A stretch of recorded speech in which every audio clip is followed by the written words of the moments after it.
किती गाड्या घेतोस रे? घरच्यांना वाटेल की मी पैसे खर्च करून याला गाडी घेऊन दिली, म्हणजे जयभीम वाले होते सगळे, पण एवढे सपोर्ट करायचे ना, सगळे जयभीम वाले होते, पुन्हा चालत जयभीम वाल्यांची होती. गणपती बाहेर बसवलाय म्हणून बसवतो. आम्हाला शिकवू नका की आम्ही गणपती कुठे बसवतो. आणि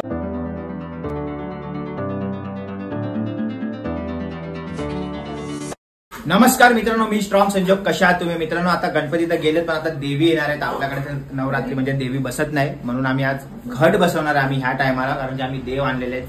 तर विषय असा होता मित्रांनो, खूप जणांच्या कमेंट आल्या होत्या आणि सारखं तेच बोलत जातात, तू गणपती बाहेर का बसवला, घरामध्ये का नाही बसवला. तर काय चुकी केली मी? गणपती जरा माझ्या टेरेस फ्लॅट आहे, मी बाल्कनी पण नाही बोलू शकत, कारण बाल्कनी आपण छोटी बाल्कनी असते त्याला बोलतो. त्याच्यामध्ये फक्त झाडं लावतात, फक्त आपण उभं राहायला जातो त्याला बाल्कनी बोलतात, की जिथे आपण जास्त बसू नाही शकत, उठू नाही शकत, बरोबर की नाही. आता आपला टेरेस फ्लॅट आहे, तर टेरेस फ्लॅट मध्ये मोकळी जागा आहे. आता इथे जेव्हा गणपती बसवायचो तेव्हा आरतीला फक्त 4 माणसं इथे असे उभे राहायचे आणि बाकीचे सगळे असे उभे राहायचे. मग हे बरं आहे ना का, ती डायरेक्ट छान झालं मस्त पैकी. तर किती जण बापरे, अरे तू बाल्कनीत कसं जरा गणपती बसवला, तुला काय वाटलं का नाही, मग बसवायचाच नाही गणपती. अरे बाबा, गेल्या 44 वर्षापासून आम्ही गणपती बसवतो, तर आम्हाला शिकवू नका की आम्ही गणपती कुठे बसवतो आणि कुठे. आम्हाला जिथे सुटेबल होईल तिथे आम्ही बसवणार.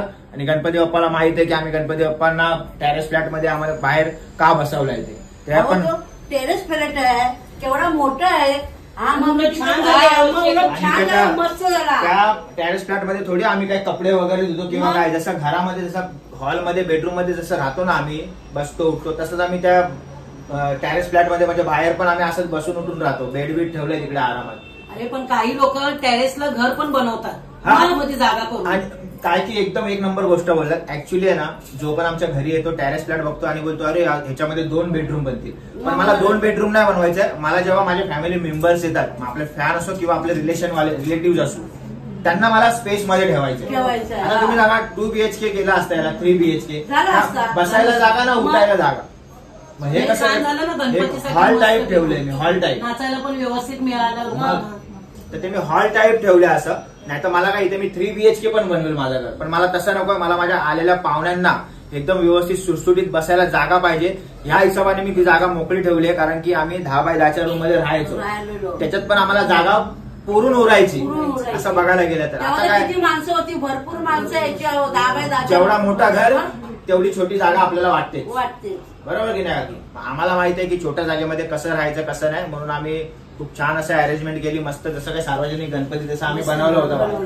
असं नाही की आम्हाला कंटाळा आला म्हणून आम्ही बाहेर बसवला घरात. आणि गणपती जेव्हा बसवला होता बाहेर ना, तेव्हा आई वगैरे आम्ही सगळे बाहेर झोपायचो.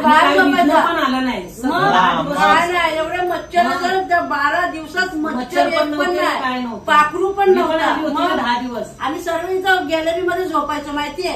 अरे म्हणजे यांना बोलायला काय जातं की गणपती बाल्कनीत बसवल्या आणि असं बसवलं आणि तसं बसवलं. बाल्कनी का छोटीशी बाल्कनी आहे थोडी, छोटीशी बाल्कनी वेगळी असते आणि पॅसेज हा मोठा वेगळा असतो. मग हा मोठा लोक आतमध्ये घेतात ते, मग ते घरच झालं ना, घरच झालं. गणपती बसवलं तर काय हरकत आहे त्याच्यात? लोकांचा काही विचारच करायचा. आम्हाला 3 BHK बनायचं होतं, आम्हाला ना अर्ध करायचं होतं. मग संजोग का मला, आई नको, आपले गणपती येणार आहेत, आपण इकडेच बसूया, मस्त मोकळी जागा आहे, बाप्पासाठी पण मोकळी जागा आहे, कचपट पिचपट काय नाही, आणि एकदम शांत वातावरण मस्त एकदम झालं. असं तुम्ही समजू नका. आता प्रत्येकाचा पॉइंट ऑफ व्ह्यू पण वेगळा असतो, की कोण बोलतो बाहेर बसवला. आणि सार्वजनिक गणपती बाहेर बसतात आणि आपल्या घरचा गणपती, आपली जागा आहे ती का, आपलं ते कॉमन बाल्कनी थोडी की आपण तिथे बसवलंय गणपती. काय बाकी का छोटीशी बाल्कनी थोडी एवढीशी की त्या कंजेस्टेड जागेमध्ये वेगळं असतं आणि हे वेगळं आहे. लोकांना हे कसं समजत नाही की हे घरातच बसल्यासारखं. मी ते अजून सांगितलं नाही की गणपतीमध्ये पप्पांची तब्येत एकदम खराब झाली होती इन द सेन्स पप्पांची तब्येत बिघडलेली आहे. तर ते पण झालं असतं, गणपती बाहेर बसवलाय म्हणून पप्पांची तब्येत बरी नाही. पप्पांची वर्षानुवर्षे गणपतीच्या टायमाला पप्पाला दम लागतो दरवर्षी. पप्पा डेकोरेशन बनवतात तर पप्पांना दम आहे, तर पप्पांना दम लागतो, कारण घाई होते गणपतीला डेकोरेशन बनवायला. तर लोकांचं ते पण गैरसमज झाला असतं की हा गणपती बाहेर बसवला तर ह्यांना डेकोरेशन पण पप्पांनी छान केलं होतं. पण दरवर्षी त्यांचं आहेच, नॉर्मल दमा लागतो त्यांना. या टायमाला काय झालं, या टायमाला पप्पा गणपती आणायला आले नाही, कारण की त्याच्या 2-4 दिवस अगोदर आहे ना पप्पा इथे झोपलेले आणि पप्पा वेदांतला खेळत होते. वेदांनी तिथून उडी डायरेक्ट पप्पांच्या छातीवर धाप करून, छातीवर उडी मारल्यापासून पप्पांच्या छातीचा हे झालाय, शॉर्ट झालाय पूर्ण. आता एक्सरे काढले, आता फक्त आवाजाचा प्रॉब्लेम आहे, तो आवाज व्यवस्थित होईल. आमचं ट्रीटमेंट चालू आहे. हे सगळं गोंधळ जास्त सांगितलं नाही मी, कारण की लोकांचा इंटेन्शन लगेच चेंज होतो की तुम्ही बाहेर बसवलात म्हणून गणपती बाप्पाने असं केलं. असं काय ना, बाहेर बसवलंय म्हणजे काय असंच बसवलंय म्हणून बसवलं नाही. जी आतमध्ये सेवा होती त्याच्यापेक्षा तिप्पट आम्ही आमच्या फॅमिली मेंबरला येण्यासाठी आम्ही सुविधा केली. मस्त आरती बिरती करायला जास्त स्पेस लोकांचं नाही ऐकायचं संजोग, नाही ऐकायचं नाही.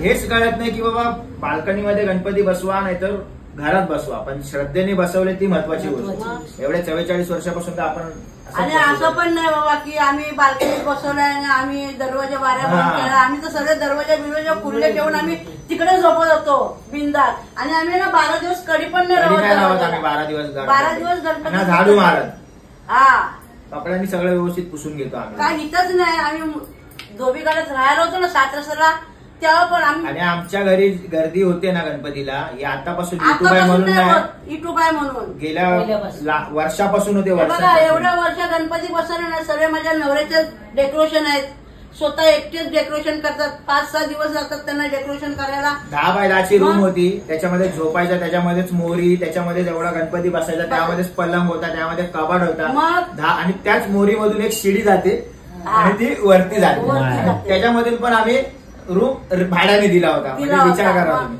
विचार, त्या जागेमध्ये आम्ही एवढे 7, 8, 15 जण आम्ही राहायचो.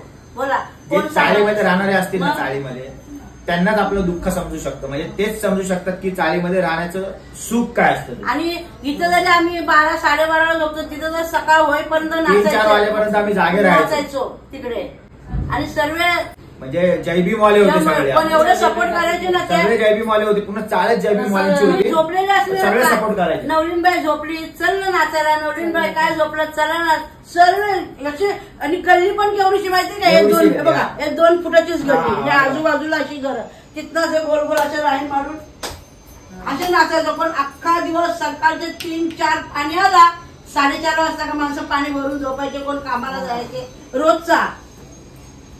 तर मित्रांनो असा विषय आहे की प्रत्येक जण जो आपल्या श्रद्धेने गणपती बसवतो, मग जागा ती छोटी असो किंवा मोठी असो, ठीक आहे. आता आमच्या घरी घट बसणार आहे, पहिल्यांदा घट बसवणार आहे ना, पहिल्यांदाच घट बसवणार आहे. तर चला नवरात्रीच्या तयारी करूया. तुम्ही पण नवरात्री मस्त एन्जॉय करा, घ्या काळजी तुम्ही तुमच्या परिवाराची, आम्ही पण काळजी घेतो. भेटू नेक्स्ट ब्लॉग मध्ये. जय हिंद, जय महाराष्ट्र. मित्रांनो आम्ही रात्री जेवून फिरत होतो आणि वेदांतचा तर ब्लॉग तुम्ही कालचा बघितला असेल की वेदांतला फॅन पाहिजे होता.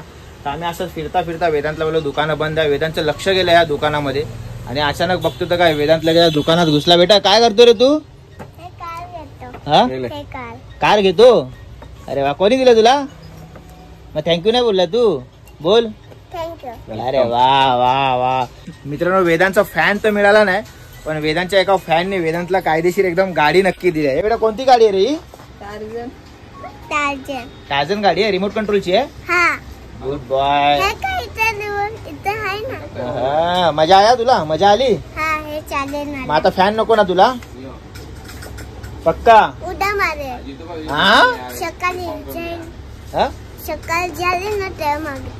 काय फॅन म्हणजे उद्या सकाळ झाली तर याला फॅन पाहिजेलच. मग तू खुश झाला बेटा तुला गाडी दिली तर? वाव. मित्रांनो शॉप बघा तुम्ही, आम्ही इथेच येतो. काय वेदांतला घ्यायचं असेल छोट्या मोठ्या वस्तू, गेम्स वगैरे काय घ्यायचं असेल तर आम्ही या शॉपमध्येच येतो इथे. आता इथून आम्ही जस्ट असं जात होतो तेवढ्यात वेदांची नजर गेली या शॉपवरती आणि आम्ही इथे आलोय. तिथे काय घेतात ते? बॉटल. वेदांतला पाण्याची बॉटल घ्यायची आहे ना बेटा? मित्रांनो त्या शॉपवाल्याने तर ह्याला गाडी अशीच दिली आहे. आता घरच्यांना वाटेल की मी पैसे खर्च करून ह्याला गाडी घेऊन दिली आहे. जायचं? चलो चला. आता आई आणि पप्पा बोलतील हा खर्च केला, गाडी घेतली आणि मागितलं.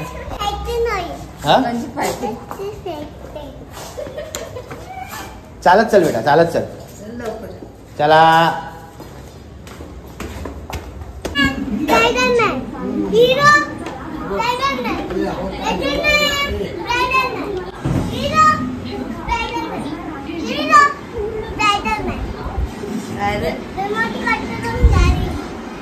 किती गाड्या घेतोस रे? कशी आहे गाडी? कशी आहे गाडी? कशी आहे गाडी? काढून तर लाईट तर लाव. हा गाडी कशी आहे? छान आहे. काय रे खूप छान आहे, खूप छान आहे.